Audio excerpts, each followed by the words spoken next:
Então vamos lá, vamos conversar hoje sobre se existe uma linguagem de programação mais fácil para começar a programar e sobre a armadilha que mora por trás dessa pergunta aqui e que muitas pessoas acabam percebendo somente depois de anos. É possível você passar um bom tempo preso nisso aí. Então hoje eu tenho essa missão de responder essa pergunta e te livrar dessa maldição caso você já esteja nesse buraco sem fim.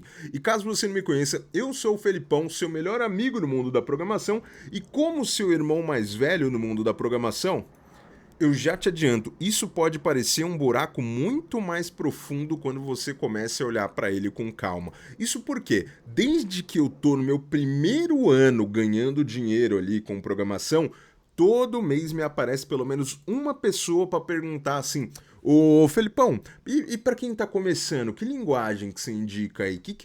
Qual que é a mais fácil aí para aprender a programar? Tô começando agora ou algo do tipo?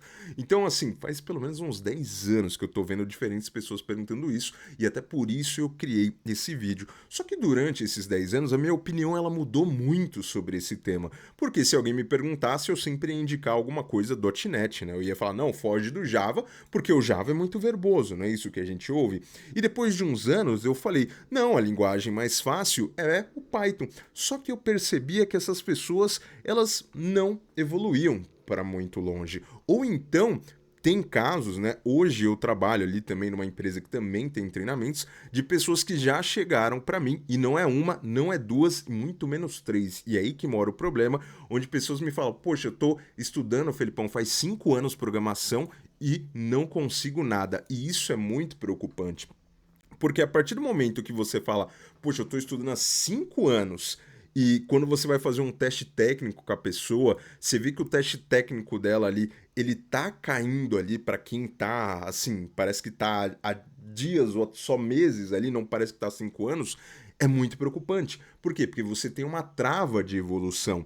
E eu sei que isso não é culpa sua, tá? Isso aí também é muito culpa do nosso metamercado, né? Porque a gente viveu uma época, e que época que a gente viveu, que todo mundo dizia que programar era fácil e não sei o que lá. Não, Felipão, mas tem uma linguagem mais fácil de programar. Todo mundo sabe que você tem que fugir do Java, porque é verboso, e o Python, porque é uma linguagem mais fácil, não é?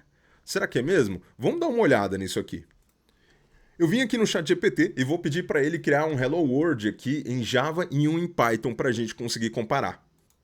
Vamos dar uma olhada no que ele fez aqui. Olha só, no Java, ele escreveu 5 linhas aqui, escreveu public class hello world public stat void main aqui e colocou um system.out.println hello world. Enquanto no Python ele só escreveu print hello world e está funcionando. Ou seja, no Python eu preciso apenas de um comando simples em uma linha. No Java aqui eu preciso de tudo isso aqui só para escrever um Hello World. Então, Felipão, o Python é muito mais fácil que aprender do que o Java, né? Vou estudar Python, não vou estudar Java, não vou estudar .NET, não vou estudar JavaScript. Pois é, só que isso não para por aí. Se o seu critério para decidir se uma linguagem de programação é mais fácil do que outra é unicamente isso, que é a sintaxe, talvez você tenha uma decepção conforme você for evoluindo. Por que isso? Aonde que mora o problema aqui? É porque o que você está olhando e está avaliando para dizer que a linguagem é mais fácil não tem necessariamente a ver com a dificuldade daquela linguagem. O que você acabou de ver aqui é o syntactic sugar, ou o açúcar sintático. Caramba, Felipão, você acabou de inventar esse termo. Esse termo não existe, eu nunca ouvi ele. Bom, pois saiba que esse termo existe sim dentro da área de ciência da computação e esse vai ser o termo aqui, chave, que você vai aprender nesse vídeo. Por quê? O syntactic sugar, ou açúcar sintático, basicamente é uma maneira que você tem ali dentro de algumas linguagens de programação dele conseguir encapsular ali e tirar mais da sua responsabilidade como deve e deixar isso encapsulado em comandos menores. Basicamente, caso você não tenha entendido, é só lembrar do exemplo do açúcar e o capim. Qual que é a relação? Bom, o açúcar é fácil de digerir. Se eu tirar um pó de Nutella agora, é muito fácil amassar esse pó de Nutella. Se eu tirar uma paçoquinha, é muito fácil você amassar essa paçoquinha, né? Porque eles foram feitos para serem altamente palatáveis, ou seja, você consegue consumir aquilo de uma maneira fácil. Já o capim não. O capim você precisa ficar comendo, remoendo. Já viu vaca comendo capim? Você tem que ficar comendo, remoendo e tudo mais. E é a mesma ideia do Syntax Sugar, que basicamente ali é justamente para que você consiga diminuir a complexidade dos comandos. Ou seja, você tem comandos menores que fazem mais coisas, mas isso não tem a ver com a dificuldade da linguagem de programação. Isso tem a ver ali com o Syntax Sugar. Então, não é possível afirmar que Java é mais difícil do que Python só porque você tem mais Syntax Sugar em um e o outro ali é mais verboso, como a gente diz. Isso por si só é um problema, uma linguagem ter mais açúcar sintático do que outro? Não, definitivamente isso não é um problema. É até interessante que você tenha mais coisa encapsulado, e independente de qual linguagem de programação que você trabalhe, você naturalmente vai acabar fazendo isso. Porém, isso aqui pode ser uma grande armadilha, já que você não está levando em consideração outras coisas que são particularidades da linguagem. Tanto o Java quanto o .NET, eles têm uma particularidade de você ter muito code boilerplate. Caramba, Felipão, o segundo termo complexo dentro dos vídeos. Eu sei, você assiste meus vídeos aqui para você aprender coisa, não é só vídeo de React. Aqui é vídeo para você, de fato, aprender coisa. E caso você tenha caído no canal de paraquedas, se inscreve, porque aqui a gente tem muito conteúdo denso.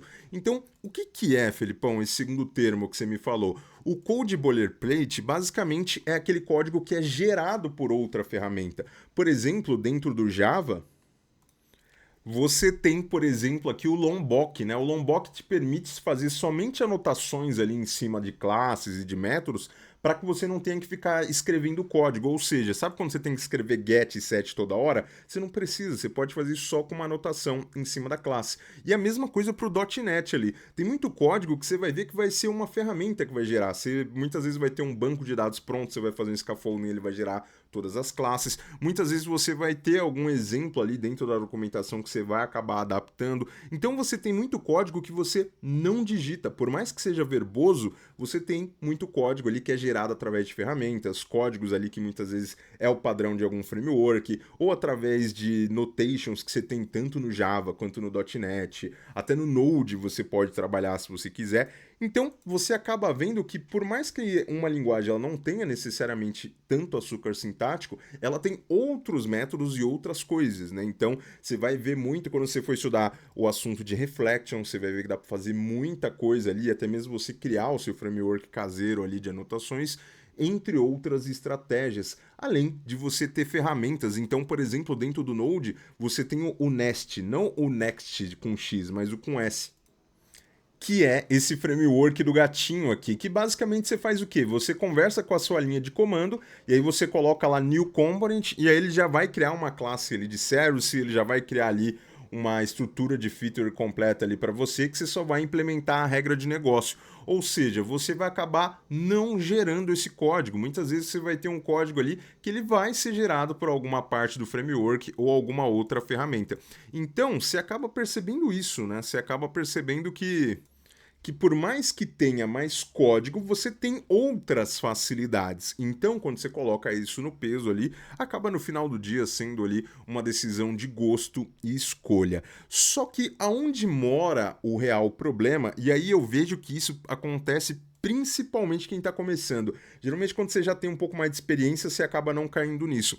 É que a pessoa, ela mora no problema de achar que, essa linguagem tem mais açúcar sintático, que muitas vezes ela nem sabe que aquilo é açúcar sintático, e nem sabe de código boilerplate, entre outras coisas. E aí o que ela acaba fazendo? Ela acaba tomando a decisão de estudar uma linguagem. Ali muitas vezes eu acabo vendo a galera que fala, vou pro Python porque é mais fácil, ou vou pro Go porque é mais fácil. E aí você cai numa armadilha chamada ali o limbo do tutorial hell. Então é muito comum, eu converso com as pessoas e é batata de você ouvir essa sequência. Se aconteceu com você, não tem problema, escreve aqui embaixo aqui se já aconteceu.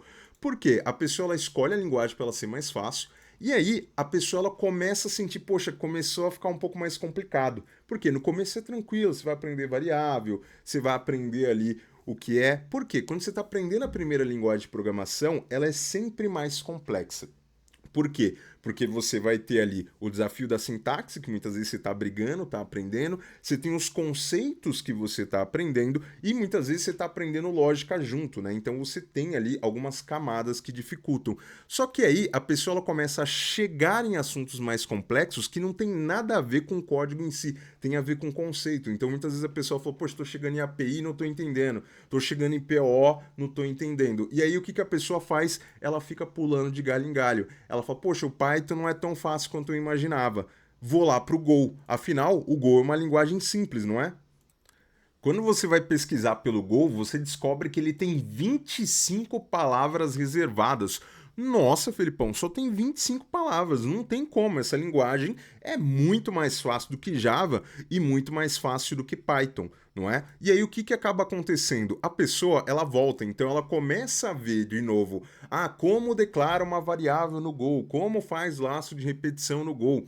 Só que isso é uma falsa sensação de dopamina, porque na verdade, o que você vai ter a sensação que você acha que é avanço é aquela sensação de zona de conforto. Por quê? Porque você não vai estar necessariamente ali reaprendendo os conceitos, você só está traduzindo uma linguagem para outra. Por quê? No começo era mais difícil porque você estava aprendendo, poxa, o que, que era o Python e você estava aprendendo o que é o conceito de laço de repetição. Só que quando você pula, fica pulando de galho em galho, aí você fala, não, agora, ó, essa aqui tá mais fácil. Por quê? Porque você já sabe o que é o conceito de laço de repetição. Na verdade, você só está traduzindo a linguagem. E aí você tem a sensação de, não, essa é a minha linguagem. Agora vai, Felipão, essa aqui é mais fácil. Eu tô sentindo que é mais fácil. Só que você já apurou um pouco mais a sua lógica, você já sabe o conceito daquilo, só que você agora basicamente só está traduzindo conhecimento.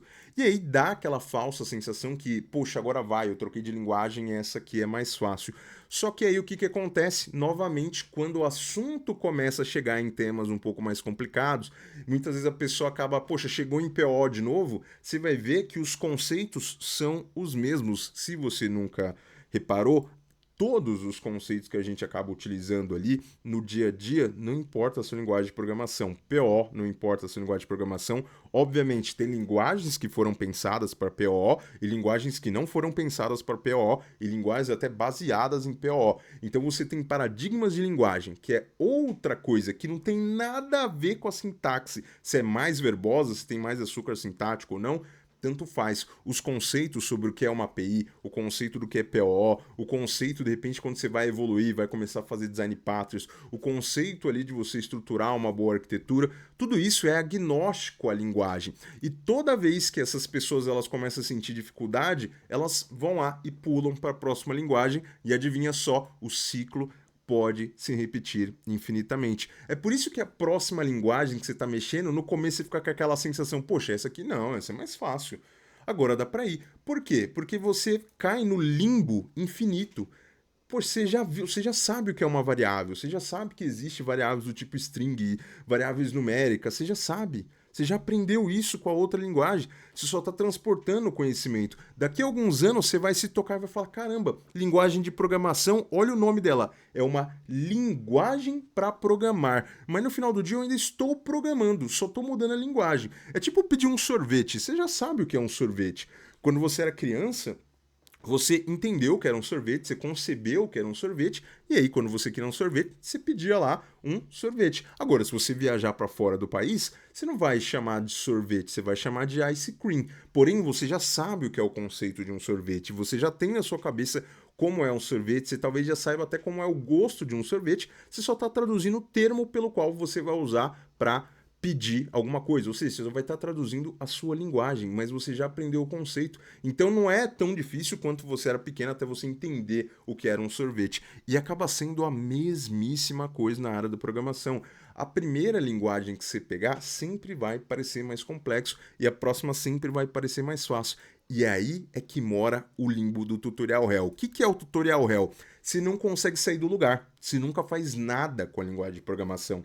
Você fica sempre procurando o próximo curso, o próximo tutorial, e aí você fica sempre com a falsa sensação de avanço. Só que você sempre vai chegar em um determinado ponto e vai voltar. E aí você vai ficar pulando de galho em galho. Agora, se você aprender bem os conceitos com uma linguagem de programação, eu te garanto, você vai conseguir migrar de qualquer linguagem para qualquer outra linguagem muito, mas muito mais rápido. Por quê? Porque a sua curva de aprendizado vai ser bem menor, você só vai estar traduzindo as coisas, você já sabe o contexto. E vou ser sincero, com a chegada do ChatGPT, para você traduzir um código para outra linguagem, é muito mais fácil. Antes disso, eu sempre mexi com .NET, então a minha carreira inteira foi .NET, foi VB, foi C Sharp, depois foi Node ali, depois Node com TypeScript. Então eu passei uma vida ali dentro de algumas linguagens. E recentemente eu fui fazer alguma coisa em Java, mesmo sem o ChatGPT foi tranquilo para eu traduzir os conhecimentos, porque eu já tinha um conceito, eu já sabia o que era uma classe, eu já sabia estruturar uma arquitetura mínima ali, eu já sabia fazer algumas coisas de desacoplamento. Então os conceitos são agnósticos de linguagem. Então, o que a gente pode acabar levando disso e acabar concluindo disso? É que existem linguagens que são mais fáceis do que outras. Você pode falar que existem linguagens com mais açúcar sintático que deixam a sintaxe mais fácil e outras que são mais verbosas, têm menos açúcar sintático, mas você também tem em compensação ali muito código que é gerado de maneira automática, né? Os code boilerplates ali. Então, isso por si só não é critério para você avaliar se uma linguagem é mais fácil do que outra. E sempre, sempre vai chegar um momento que aquela linguagem ela vai parecer mais difícil, porque você vai estar aprendendo conceitos novos. Se você sempre fica pulando de galho em galho e acha que só porque você sentou a bunda na cadeira e está 8 horas revendo os mesmos conceitos, só que em outra linguagem você está evoluindo, sinto muito, você está na sua zona de conforto. Parece mais fácil porque você já absorveu o conceito e a lógica, você só está traduzindo a linguagem. E é por isso que você sempre vai ter a sensação que aquela próxima vai estar avançando mais do que a outra. Então, toma muito cuidado porque eu conheço pessoas que já estão há 2 anos, 3 anos, e o caso mais extremo que eu já vi é 5 anos da pessoa, e quando você vai observar e vai conversar com a pessoa, é batata. Ela tá pulando de galho em galho. É um problema você escolher Python para começar a programar? Nenhum, você pode escolher a linguagem que você quiser. Felipão, é um problema escolher Java para começar? Nenhum, de maneira nenhuma. Felipão, e .NET? E Ruby, se eu quiser? Nenhum, não tem nenhum problema. Principalmente se for a sua primeira linguagem, eu recomendo que você utilize ela muito como uma toy language, quase. Aí, Felipão, terceiro termo que eu tô vendo aqui no seu vídeo aqui que eu não conheço, né? O que é uma toy language, Felipão? Toy language é um termo, basicamente, vou até pegar aqui, ó, de Paiá, me falar, ó, é uma linguagem de programação criada para fins educacionais ou para servir como exemplo ou conceito, mas geralmente não é adequado para um uso de aplicação de mundo real. Então, o que eu quero dizer? Usar quase como se fosse uma toy language. Então, você tem linguagens ali como Portugal, você tem outras ali, você tem uma que, se não me engano, chama Muli ou Mula, um negócio assim que foi feito por um brasileiro, que são linguagens ali para você testar, né, as suas habilidades e aprender conceitos. Então ele elimina o fator de uma sintaxe muito complexa e te traz alguma coisa muito mais perto da nossa linguagem natural aqui para você programar. Porém, você pode fazer a mesma coisa com qualquer linguagem de programação. Você pode levar ela como se fosse uma toy language. Vamos dizer que é uma linguagem ali que você está usando basicamente para conversar com o computador e brincar com ele.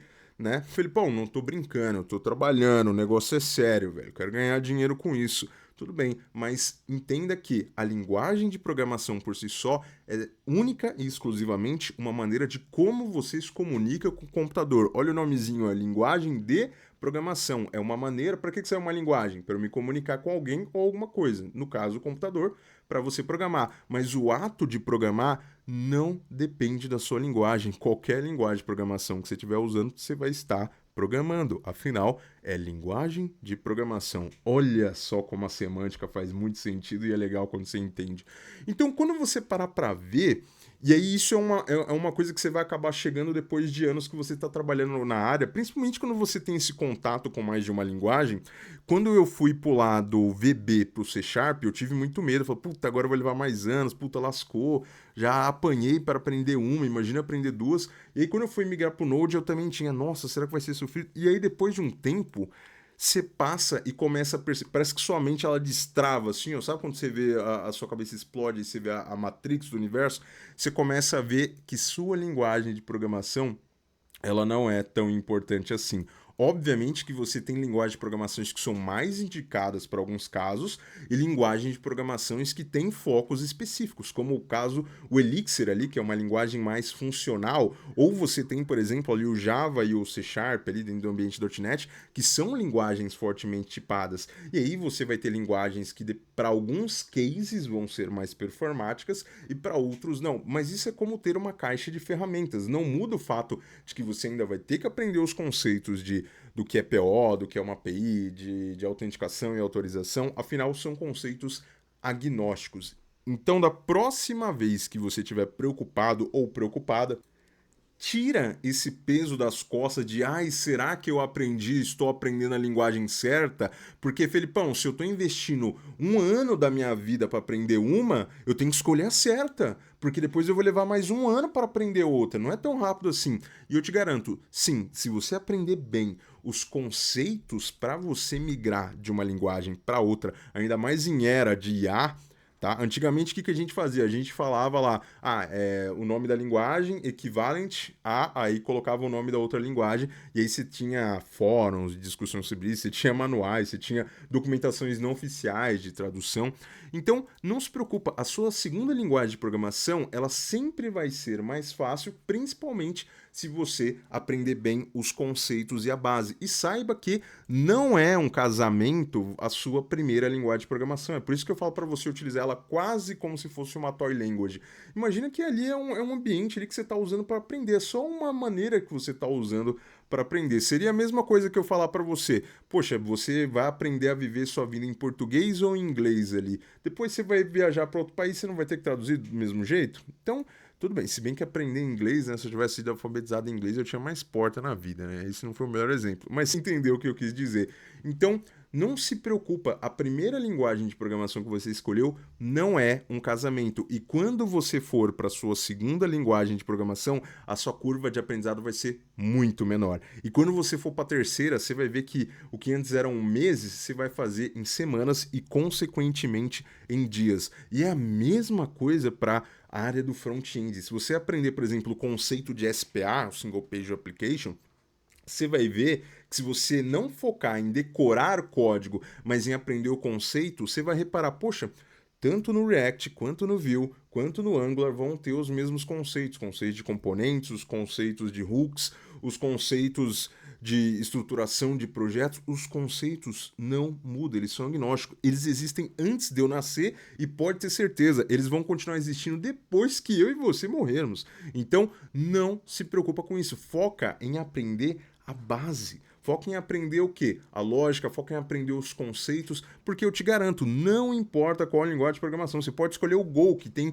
25 palavras reservadas. Você do mesmo jeito vai ter que passar pelos caminhos dos conceitos, você vai ter que passar pela teoria. Programar não é fácil. Tá? Não é tão tranquilo quanto parece. Porém, você não pode deixar isso virar um limbo. Você precisa ir fazendo uma evolução. Tipo um jogo, sabe quando você vai evoluindo, passando de fase? Quando você troca de linguagem, é como se você tivesse começado o jogo do zero, só que você só trocou o boneco. Talvez possa parecer mais fácil, porque ele tem alguns ataques diferentes ou outro, mas você vai ver que você está sempre repetindo as mesmas fases, só que com um boneco diferente. No caso, é a linguagem de programação. Você nunca vai chegar no chefão final se você não pegar pelo menos uma e se propor a ir ali um pouco mais longe. E eu te garanto, uma vez que você zera o jogo, você pode até trocar de personagem, que você vai sentir que você já conhece aqueles ambientes, aqueles detalhes e vai conseguir passar mais fácil. Afinal, a curva de aprendizado é mais baixa. Felipão, eu já escolhi a minha linguagem, só que eu tô travado. Esse vídeo aqui já me ajudou a destravar. Que outra coisa você pode me ajudar a sair da minha zona de conforto? Eu quero, Felipão, agora pegar o que eu já sei da minha linguagem e quero continuar evoluindo. Aí eu indico para você assistir esse outro vídeo aqui, ó, que é o vídeo de Code Playgrounds, onde eu falo sobre uma metodologia de estudo que eu vi depois de assistir um documentário do God of War. É isso aí, eu vi isso num jogo e achei muito legal e eu acredito que isso aqui vai te ajudar e muito como um dev a evoluir, seja lá qual for a linguagem de programação que você tenha escolhido.